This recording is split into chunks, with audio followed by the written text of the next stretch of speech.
Welcome to the MTD Podcast. I'm Giovanni Albanese, hosting today's show, a passionate engineer and a proud member of the MTD team. Today I'm at the home of Hoffmann Group UK and I'm joined by three special guests, and we're going to be discussing new strategies and value propositions. I'm joined by three special guests. Firstly, Tim Paddison, Managing Director of the group. Welcome, Tim. Hi, Gio. It's great to have you on the podcast. Second, John Waskett. Did I get your name right, John? Yeah. Marketing Manager. Welcome, John. Gio, always a pleasure to have you here. It just looked at me rather strangely. I thought I got your name wrong there, John. And finally, we have the pleasure to be joined by Pete Borrowdale, National Sales Manager for Hoffmann Group UK. Welcome, Pete. Hello, Gio. Now, Tim, you've recently put a new strategy in place and a value proposition. Can you tell our listeners what this entails? Yeah, absolutely. So I think the first thing to say that for the UK, this is really an extension of our group-wide strategy that we have globally, really. And one of the key things we wanted to do is make sure that all our UK customers get the benefit of, the value that can provide. What we're really focusing on is trying to help our customers to be more successful, because ultimately, that drives success together. We will only be able to grow as a business if we have customers to serve. So the first place for us is to make those customers more profitable, more efficient, and help them be more successful in their business, and jointly, therefore, we can work together. So, Pete, how are you going to achieve this, and what is the key areas that you're looking to help your customers become more successful in? Okay, Gia. So, a range of things really to answer that question. We have, in terms of our system partner approach, we've got a number of different elements that we believe, from a technical perspective, from a business saving perspective, will offer cost reduction opportunities for our customers. So across all those areas of business, we'll look to introduce support that will work with our customer base to develop those particular elements. So there's a big strategy change definitely now. You're a big global organisation, and in the UK you're relatively new. How are you marketing this, John? Well, Gio, it's quite an interesting question, because we have a couple of things here. We have, as you said, we're quite new into the UK market, so we have a whole host of brand building, brand awareness exercises. Obviously we have our key message around this new value proposition, which is all about cost reduction and increasing productivity. And it's really trying to get the balance, because on top of that we've got 90,000 products in the catalogue, so it has to be a joined up approach, and we have to use all the channels that we've got available to us. But now, is it just standard products that you offer? It's not just standard products, Gio. We offer a vast range of products, there's no doubt about that, but we also have some very specialist services and technical services that we can offer the customer base. Well, let's start with the products then, Tim. Tell us about some of the products that you offer the UK market.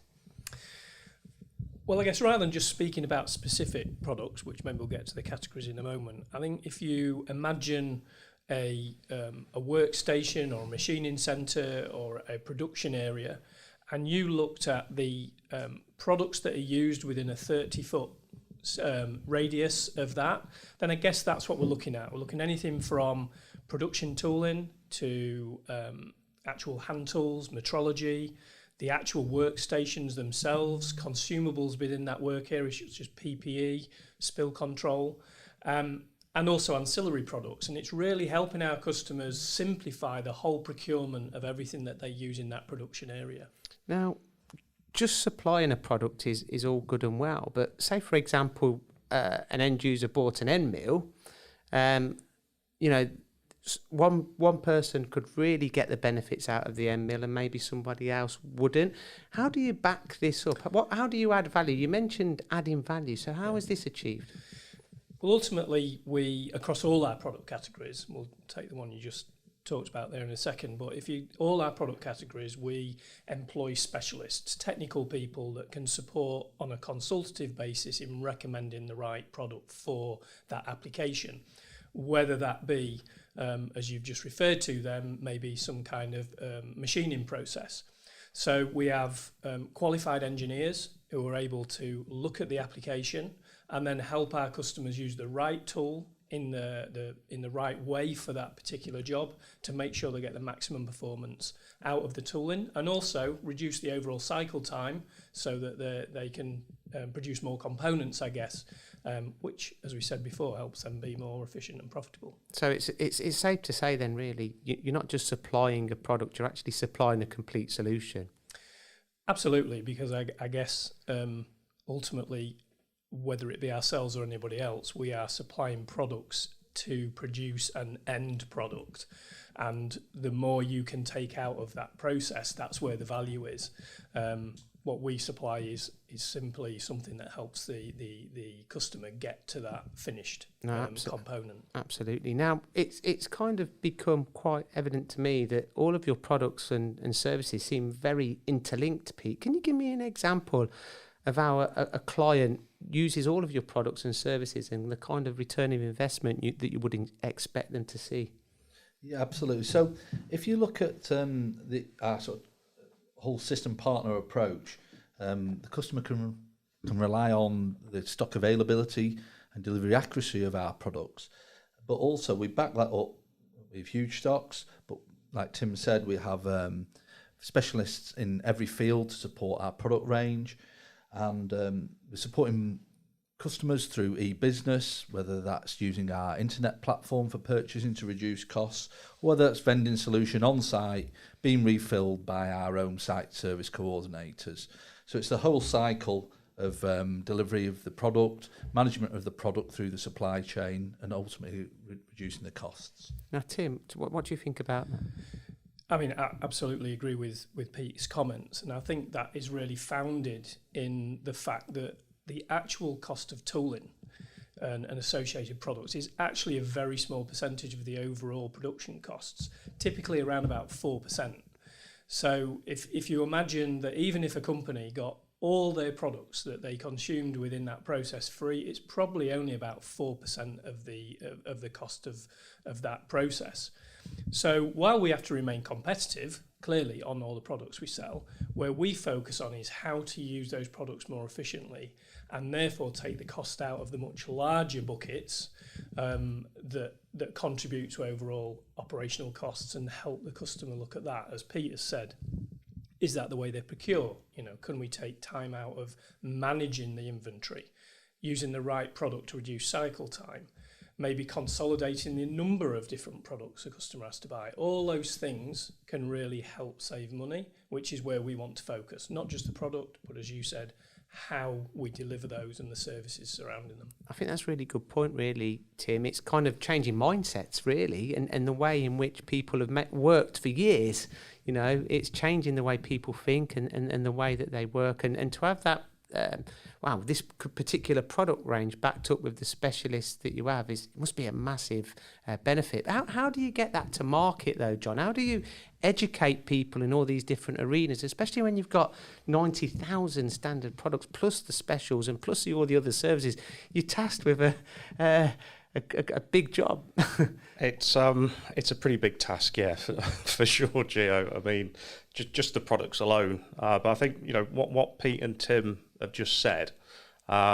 If we think about that and system partner, the key word there really is partner, and it's all about getting under the skin with the customer to understand their requirements, exactly what they're doing, and working with them very closely.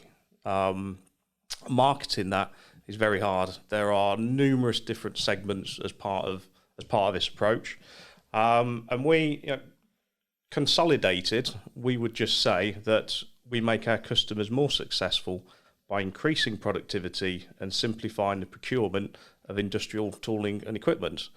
Now, that's very easy for you to say, you might say. However, getting that across in bite-sized chunks and what that actually means, that is the challenge for us as a relatively new business in a mature market in the UK. That's a good answer, John. And I mean, MTD now have been working with you guys for over a year, and we visited some of your clients that have benefited significantly from the complete solution that you offer, not just from one particular product. Now, something that really interests me is the e-business perspective, the digital vending. This all falls quite nicely within the Industry 4.0 remit, really. But then you're kind of introducing all your different products within that, and like I mentioned, it's very interlinked. 5S and all of the other elements that you really push quite heavily, give me an example of savings again, Pete. I mean, they're significant, aren't they? Yeah, they are, Gio. So whether it's inventory control through vending solutions or whether it's 5S and lean, it would depend on applications, but it would be typical to see savings of around 20 up to potentially 50%. Would not be out of the question, and we have reference points for that. In terms of 5S and lean, we like you say, we're in relatively new business in the UK, but we are building reference sites all the time with customer base. So that is going to allow us to use those in our marketing and take those benefits to the wider customer base.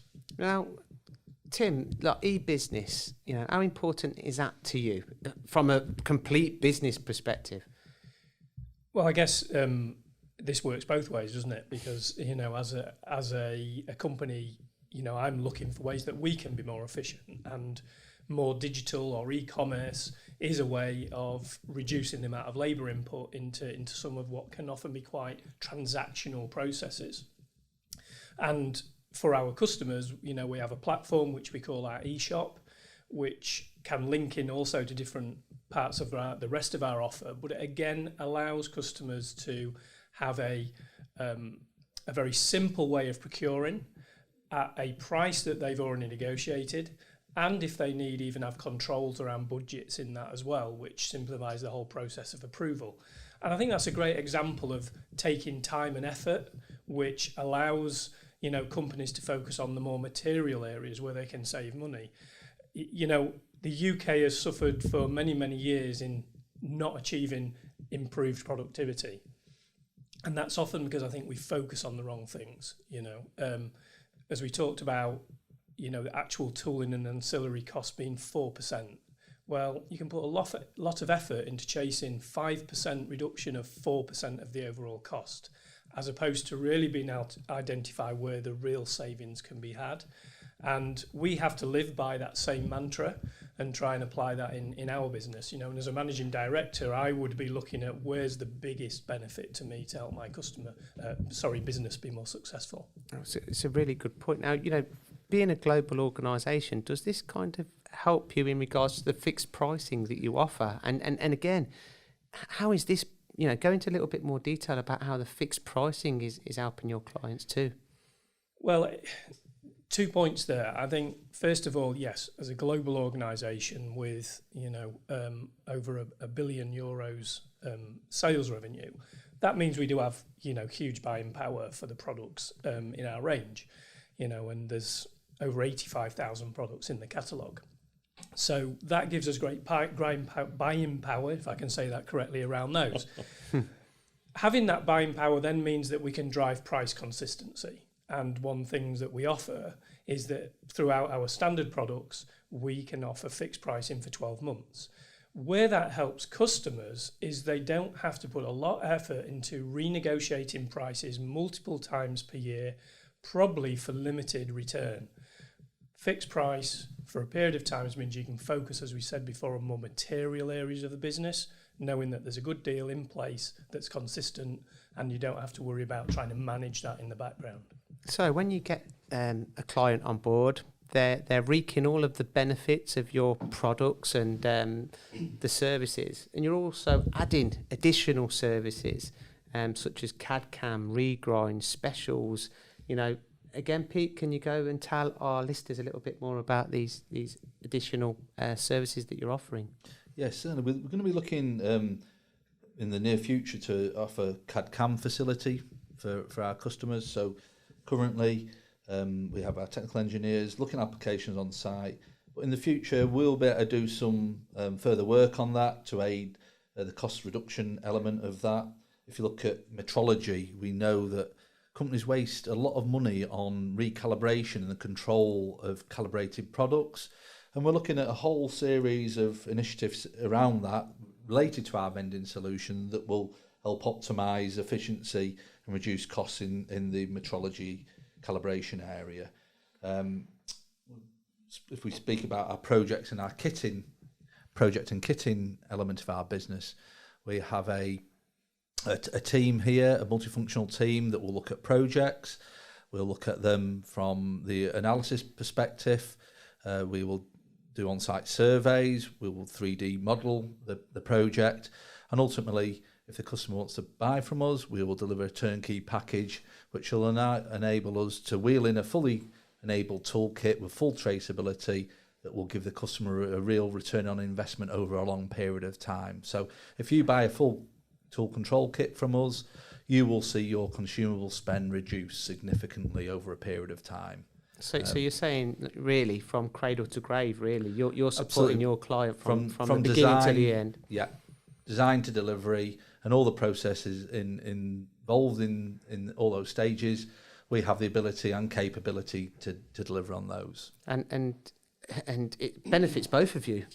No, absolutely. So the customer will work with a partner who delivers quality products, but also they'll have the ability then to look at different processes within their own business and gain maximum efficiency and cost reduction. I mean, John, we were speaking about this the other day, really, with such a large array of products that you offer. Not only have you got to educate and train your clients, but training yourselves internally with the R&D. Your products are changing all the time and evolving. This is also a challenge. Yeah, absolutely, Gio. I mean, I just quickly want to go back to what Pete was saying there, and it's when we talk about mutual benefit, that really is what the whole partnership is about. It's win-win for both parties, and that's quite important because that's what we're about as a business. But yeah, as you quite rightly say, new products launch, our products are continually evolving, we're adding new services. So there's huge investment in the background into making sure all our colleagues are trained, fully up to speed with everything. And then also, of course, our customers as well. Legislation changes, so many things change, and you've got to be, the finger has got to be on the pulse, hasn't it? 100%. I think that... Pete, sorry. You mentioned about R&D, and obviously as a business, as a global business, and you also mentioned Industry 4.0. So as a global business, the company continues to invest in technology. So connected manufacturing, Industry 4.0, these are topics that we will be heavily involved in over the next coming months, and we'll be bringing offers to support our customer base. I think in my opinion, it's absolutely critical that people start investing in all the latest technologies and innovations to remain competitive. Although in these challenging times, it's even more important. And again, John, I just want to touch upon the training, because training and education is key, isn't it? It's all good and well having the best products in the world, but if you don't know how to use them or adopt them, what's the point? Very true, very true. I mean, we talk about training. One thing that does happen here at Hoffmann, every year we have what we call a catalogue training. And this is where everybody in the business is brought up to speed in quite a lot of detail with regards to the product evolutions, the new product introductions, new services. And then we also operate a train-the-trainer program here at Hoffmann. So what that enables the whole business to do is that everyone can impart that wisdom on other colleagues, and then likewise with customers as well. So we have a whole training and seminar program to ensure customers, end users, everyone is fully up to speed with the latest developments and everything that's happening. That's good to hear, because I mean you've got such a big portfolio of products, Pete. Just and just back up what John's saying there around the training piece, we also have on our own system something called Tool Campus, which is an electronic trading platform where you can have continuous training at your own level at your own desired time as well. So it's all electronic trade, not all electronic, but predominantly electronic trading, especially at the minute. But it's across the whole product mix, but also the services as well. Really important that all the e-commerce platforms, the technology that we run to support our businesses, Microsoft Teams, for instance, everyone is trained in those elements that support the greater good, which is the cost benefit back to the customer. Yeah, I think, Pete, one thing I did forget there, and shoot me now, but I'm going to be the first one to mention the COVID-19 pandemic. Yeah. So I apologise for that. But what I won't apologise for is the fact that I don't think anyone will know this, but internally, as an international business, we actually launched a hashtag Stay Home and Learn campaign. So that tour campus that Pete just referenced, all our colleagues internationally in every business unit, every country, everyone was, there was a real focus on learning during the pandemic, which I think was great.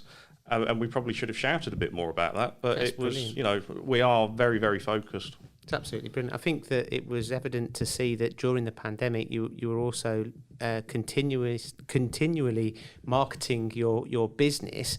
And am I right in saying that you actually increased your headcount during this pandemic in the UK? That is very, very correct. I think, we, as a business, I think we have an absolute duty to continue to market and not panic people. There was a hell of a lot going on in April and May, and I think we have a responsibility to make sure that we get consistent messaging out there. And it wasn't product focused, it wasn't sales focused. It was quite generic messaging. You've just been proactive, John. Yeah, no, absolutely. It was, I think, some companies kind of stopped and held back a little bit. Other people carried on. It was, a lot of people didn't know what to do, and you just do what you feel is best at the time. That's good news that you've increased your headcount. Now, Tim, what you got to say on this? Yeah, I mean, I think just to reinforce that, our ambitions for the future remain unchanged despite the challenges of this year. And we've not been immune to those any more than anybody else. It's about focus and investing for the future. And, as we move into 2021, we've absolutely strengthened our team. We didn't actually do that during the pandemic, but, post that's the plans we want to continue with. And in reorganising our teams so that we can be more customer focused, which is the key to make sure we're successful in the coming years. So I think it's important to look forward and not look backwards. We can't change what's happened this year, and the whole world will have to adjust, but we still believe that we've got great value for our current and potential customers that we want to bring to the market. Well, congratulations for staying so positive during this challenging time. I think that, you're only going from strength to strength from what I can see. Now, in regards to kind of growth areas within your business, I mean, you're well renowned for certain products such as cutting tools, vending solutions, but where do you see your big growth areas? I think it will come across our whole range of products, and I think we don't want to ignore any of them. We still are hugely committed to technical cutting tools and the expertise that we need to help deliver value for our customers. That won't change at all. But it won't be our only focus. As we said, we want to look at how we can make our customers be more successful by productivity across the board, not just in one area. And if we do that by delivering technical expertise across all product categories and simplifying procurement, we can help do that. So whether it be cutting tools, hand tools, metrology, PPE, workshop consumables, workshop and storage equipment, all of these are areas where we can help customers, as we said earlier, right from the design of a workshop through to the consumables that will be used in it. We can do that whole package start to finish. Effectively, correct me if I'm wrong, but you're saving your clients time, and time is money. It's the most precious commodity that you can get, isn't it, really? And if you can do that by not only offering all of the products that they require, but having that specialised backup to be able to make your products work to the best of their ability and add value to their business, surely it's a no-brainer. Well, we would like to think so. And I guess, sat where I am, I would, it'd be great if I had suppliers that were coming to us with this type of innovation and wanting to help us be more successful. Fortunately, on a global level, we have great relationships where, we can deliver that. But as somebody responsible for a business, this is what you want to hear from your partners and your suppliers, is how they can help you. And we referred to, the pandemic this year, but I think if it's taught us one thing across the whole of industry and commerce, is that we must do whatever we can to future-proof our businesses to make sure we're successful. And logically, we would all want to do that with a trusted partner, somebody who we know will help deliver those benefits and support our business through thick and thin. Hoffmann have been, around for over 100 years. We're still a family-owned business, and that means we're very customer-centric. We want to create a community not just for our customers, but also our team members. And through delivering these value services and mutual benefit, that's where both parties can get the most out of this. And I guess that's what drives sustainable growth. Collaboration and partnerships is key. That's brilliant, Tim. I mean, we've touched upon so many different topics today. We could have had a podcast that lasts for 2 or 3 hours, to be fair, but hopefully we've kind of educated our audience and our listeners and gave them a grounding about all of the different products and areas that you offer. Any last thoughts, gents? I guess just for me, Gio, is that, we believe we've got a great set of value services for our clients and our potential customers. We just really want the chance to be able to continue to prove that. We're here to help, and we want to prove that what we've got here is not just words, but it is something that we can actually deliver. And we're really excited to move this forward through not the rest of this year, but beyond that as well. All right, Tim, thank you very much. Pete, it's been a pleasure. And John, as always, it's great to see you again. Yes, absolutely, Gio. Thank you very much. Well, thank you very much for listening to the MTD podcast. We hope you enjoyed this episode. Let us know what you think. Send us some comments. And if you've got any requirements that the Hoffmann Group UK can help with, don't hesitate to contact them. Until next week, the MTD podcast. Thanks for listening to the MTD podcast. If you found value in this episode, please subscribe and leave a rating and review. Find more episodes on MTDCNC.com.